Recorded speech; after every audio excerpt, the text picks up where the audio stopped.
I want to put it clear that we have not locked Ruaka down. What we are doing, we are closing down businesses for fumigation. And already we have started. We have started with this building. This is Geld Heights because it's a building of interest.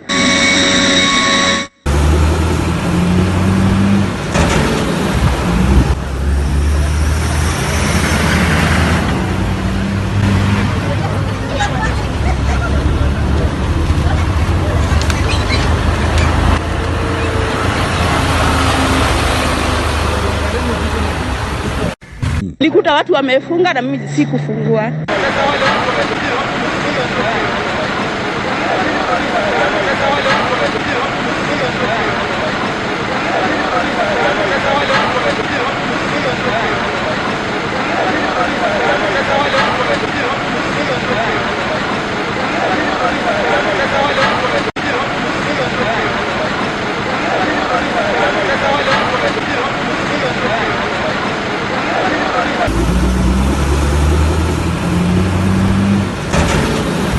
Huwezi kukufa kwa siku 2 au siku 3, uvumilie mpaka hii mambo ikuwe sawa.